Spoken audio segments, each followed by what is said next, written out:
పైకి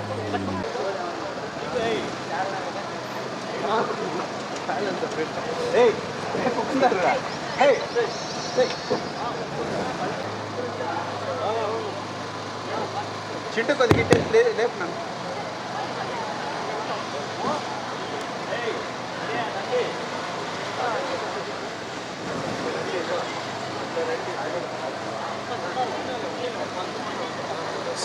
hello hello check hello.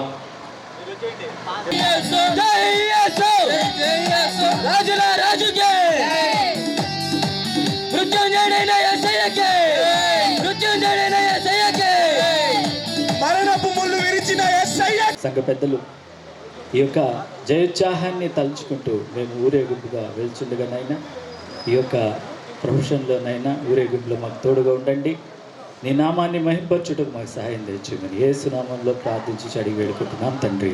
జయోత్సాహంతో ఆయన మరి మట్టలతో 2000 సంవత్సరాల క్రితం ఆయన యెరూషలేము దేవాలయంలోనికి అనగా యెరూషలేములోనికి ప్రవేశించాడు. ఆయన మరణం కొరకు ప్రజలందరి కొరకు మీరు చూస్తున్నటువంటి మీ అందరికీ కొరకు కూడా యేసుక్రీస్తు ప్రభు ఆయన మరణించాడు. యేసుక్రీస్తు అందరికీ రక్షకుడు ప్రభువుగా ఉంటున్నాడు. ఆయన విశ్వసించిన వారికి మరి ఈ సమయంలో ఈ యొక్క మా సంఘ బిడ్డలందరం కూడా మేము నిన్ను నామాన్ని మహింపరుస్తూ ఘనపరుస్తూ ప్రభువా మట్టలతో జయోత్సాహంతో మా అందరి కొరకునైనా రక్షకుడిగా నువ్వు యెరూషలేములోనికి వెళ్ళావు తండ్రి. మా పాపం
గాలి, స్పాండిలు మరియు లివర్ వ్యాధులు, మైగ్రేన్, తలనొప్పి, పైల్స్, యూటీఐ, పక్షవాతం, మూర్ఛ వ్యాధి, కలవరి సిలువలో నీవు నా కొరకు యాక్సిడెంట్, శ్రమ పాయిజన్ పొంది కేసులు మొదలగు సమస్యలకు అందరి కొరకు ప్రజలందరి కొరకు ప్రభువా నీవు మరణించావు కలవరి సిలువలో.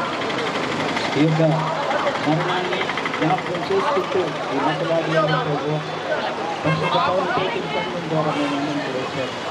ఇలాగైనా ఉన్నటువంటి గవర్నమెంట్ హాస్పిటల్ జ్ఞాపకం చేసుకోండి. ఆయన వ్యాధితో బాధపడుతున్నటువంటి గాయాల ద్వారా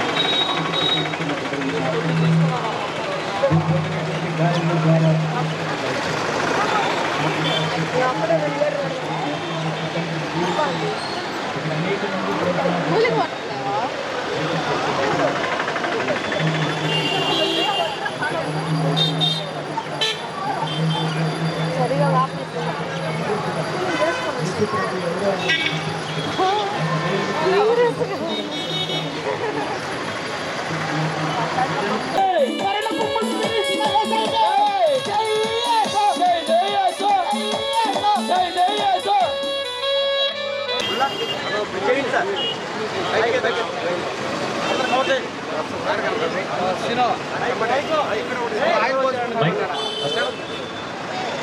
హలో, ప్రభువైన యేసుక్రీస్తు పరిశుద్ధ నామంలో మా సంఘం పరిశుద్ధ పౌలు పేతురు సంఘం నూతన సంఘం తరఫున మరి ఇక్కడ ఉన్నటువంటి చూస్తున్న ప్రజలందరికీ కూడా ఈ సెంటర్లో ఉన్నటువంటి వారందరికీ రక్షకుడైన యేసుక్రీస్తు నామం శుభం తెలియజేసుకుంటున్నాను.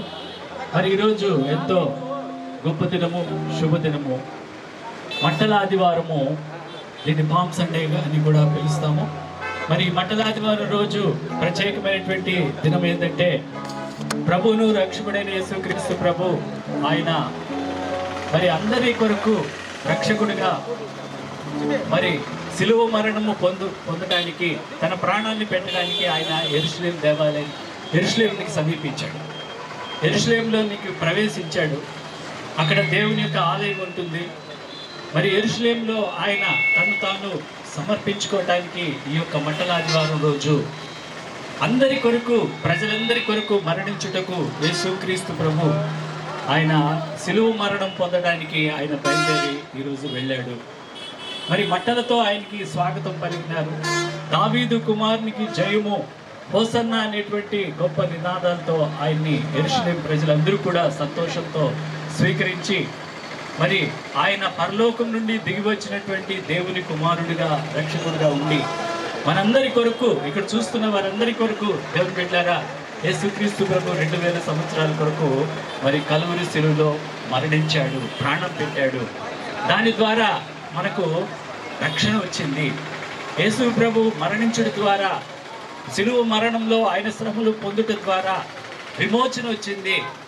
మరి మనము దేవుని బిడ్డలంగా మార్చబడ్డాము. కాబట్టి ఈరోజు ఆయన యేసుక్రీస్తు ప్రభుని జ్ఞాపకం చేసుకుంటూ ఈ మట్టల ఆదివారం మేమందరం కూడా పరిశుద్ధ పౌలు సంఘం నుంచి వచ్చి మరి యేసు ప్రభు చేసినటువంటి ఆ సిలువ మరణాన్ని, ఆయన త్యాగాన్ని, ఆయన ప్రేమని మేము గుర్తు చేసుకుంటున్నాము. ఇది మా కొరకే కాదు, యేసు ప్రభు అందరి కొరకు రక్షకుడిగా మరణించాడు. ఆయన ప్రాణం పెట్టడం వల్ల అందరికీ విమోచన వచ్చింది. ప్రజలందరికీ ఇది సంతోషము. కాబట్టి ఈ సంతోషంలో మేమందరం కూడా పాల్పంచుకోవడానికి వచ్చి మీకు ఈ యొక్క సువార్తని ప్రకటిస్తున్నాము. Saint Paul Peter's Lutheran Gudur church తరపున సంఘస్థులందరం కూడా చిన్న పిల్లకాయల కాడి నుంచి పెద్ద వరకు మేమందరం కూడా యెరూషలేము యేసుక్రీస్తు మరణ పునరుద్ధానాలను తెలియజేస్తూ ఆయన ముందు ఆదివారం జయోత్సవంతో మట్టలతో ఆయన యూదుల రాజులుగా ప్రవేశించడం జరిగింది.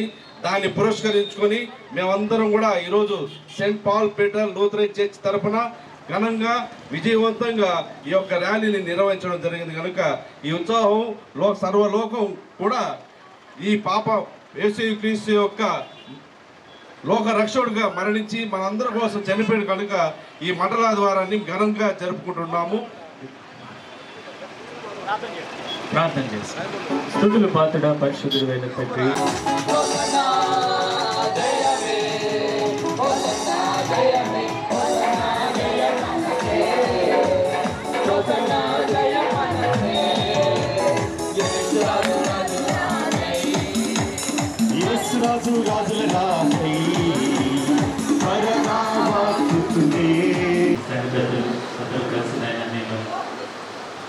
ఈ యొక్క శిలువ మరణాన్ని మేము జ్ఞాపకం చేసుకుంటూ ప్రభు ఈ యొక్క ర్యాలీని వెళ్ళాం.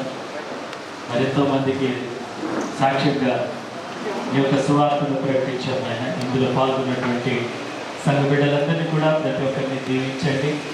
ఈ యొక్క ర్యాలీని జయప్రదంగా జరిపించారు. పాల్గొన్న బిడ్డలందరికీ రక్షణ, సమాధానాన్ని, సంతోషాన్ని, నిమెండైనటువంటి ఆశీర్వాదాన్ని సంఘానికి, సంఘ బిడ్డలు దయచేయమని యేసునామంలో ప్రార్థించుచు అడిగి వేడుకుంటున్నాను తండ్రి. ఆమేన్. మన ప్రభు యేసుక్రీస్తు యొక్క కృపయు 10 దేవుళ్ళు రప్పించి అద్భుతాలు చేసినటువంటి దేవుడు ఈయనే. చంద్రుడి మెషిక్ అభివృద్ధిలోని మండుచున్న గుండంలో వేస్తే రక్షించినటువంటి దేవుడు ఈయనే. చూస్తాడు, ఈ పాపం చేస్తున్నావు, ఈ పాపం చేస్తున్నావు, ఈ పాపాన్ని విడిచిపెట్టాలి. నిజమే.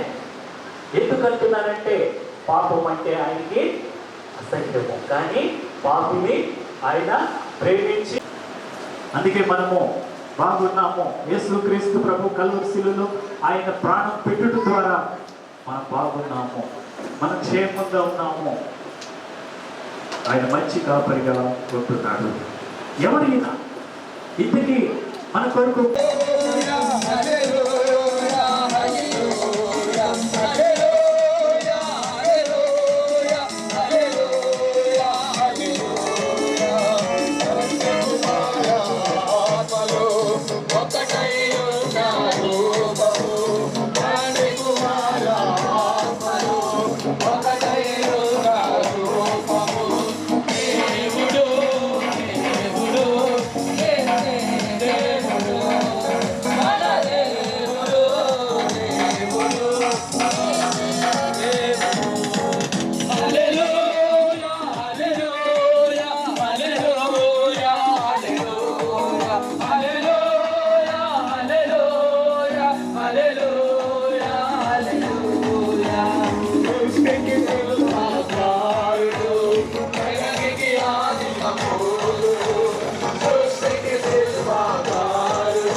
శిలువ మరణం ద్వారా దేవుడు మనల్ని రక్షించుకున్నాడు. కాబట్టి ఈ సమయంలో ఆయన ఇచ్చు రక్షణ బట్టి మనము సంతోషించినట్లయితే అది చనిపోయిన తర్వాత మన జీవితం ఏ విధంగా ఉంటుంది? యేసు ప్రభుని పాపమును క్షమిస్తేనే నువ్వు పరలోకానికి వెళ్తావు. యేసు ప్రభు ద్వారా నువ్వు పాప క్షమాపణ పొందుకుని ఉంటేనే, ఎప్పుడంటే ఇప్పుడే అనుకూల సమయము, నేనే చాలా అనుకుంటారు. కొత్త సంవత్సరంలో చూసుకుంటాంటే ఎందుకులే ఇప్పుడు నేను చాలా సంతోషంగా. సంతోషము అనేటువంటి మాట మరి దేవుడిచ్చేటువంటి సంతోషము చాలా ప్రాముఖ్యమైనది. కాబట్టి సియోను నివాసులకే కాదు, ఆ రోజు మనకు కూడా ఈరోజు సంతోషంగా, నీ దుఃఖంలో సంతోషం ఇచ్చేది దేవుడు మాత్రమే. ఏది ఇవ్వదు. ఈ లోకంలో నీకున్న పరిస్థితుల్లో, నీకున్న బాధలో దేవుడు నీకు సంతోషాన్ని ఇస్తాడు. ఇలా చూస్తే అన్న ఉన్నతమైంది, దాన్ని బట్టి నువ్వు ఆనందించాలి. అది కీర్తన 51 అంటాడు దావీదు, నీ రక్షణ ఆనందమును నాకు మరలా పుట్టించుము, నీ రక్షణానందమును నాకు దయచేయి ప్రభువా. ఎందుకు? దావీదుకు అన్నీ ఉన్నాయి. కుటుంబం ఉంది, బిడ్డలు ఉన్నారు, భార్యలు ఉన్నారు, పెద్ద పెద్ద భవనాలు ఉన్నాయి, అన్నీ ఉన్నాయి. కానీ దావీదు కలవన్నది ఏంటంటే దేవుడు ఇచ్చేటువంటి సంతోషమే కావాలి. ఆ సంతోషము శాశ్వతమైంది అని చెప్పి దావీదు రక్షించిన దేవుడు ఎవరు? ఈ దేవుడే. ఈరోజు నిన్ను కూడా రక్షిస్తాడు. ప్రేమైనటువంటి వార్త అంటున్నాడు, నేనే రక్షకుడును. ఏ దేవుడు నిన్ను రక్షించేవాడు ఈ లోకంలోనే లేదు. ఆయన ఎలాంటి దేవుడు అంటే రక్షించు దేవుడు. కాబట్టి చదువుకున్నటువంటి వచనంలో ఆ మాట ఉంది, చూద్దామండి. జకర్యా రాసిన పత్రిక 9 9లో నీ రాజు నీతిపరుడు రక్షణ గలవాడును. ఎలాంటి వాడంట? రక్షణ గలవాడు. ఆయన ఏం కలిగి ఉన్నాడంట? అందరూ బట్టి నీకు స్తోత్రం చెల్లించుకుంటూ ప్రత్యేక దినం పట్టరాజు వారు ప్రభువా ఈ యొక్క శిలువ మరణాన్ని మేము సమీపంగా ధ్యానించుకోవడానికి సహాయం దయచేయండి. మా అందరి కొరకు రక్షణ కొరకు ముఖ్యంగా జయోత్సాహంతో ఆయన మీరు యెరూషలేముకు ప్రయాణమై వెళ్ళారు. యెరూషలేముకు వెళ్ళి ప్రభువా ఆయన నువ్వు ఎందుకొరకైతే పరలోకమందు దిగి వచ్చావో ఆ యొక్క ఉద్దేశాన్ని కలువరి శిలువలో మా కొరకు చేశావు. ఆయన నీ ప్రేమని, నీ త్యాగమును, నీ సమర్పణను మేము జ్ఞాపకం చేసుకుంటున్నాం. ప్రభువా ఈ ఆరాధనలో పాల్గొన్న ప్రతి బిడ్డను కూడా నేను జ్ఞాపకం చేసుకుని దీవించండి, సహాయం చేయండి.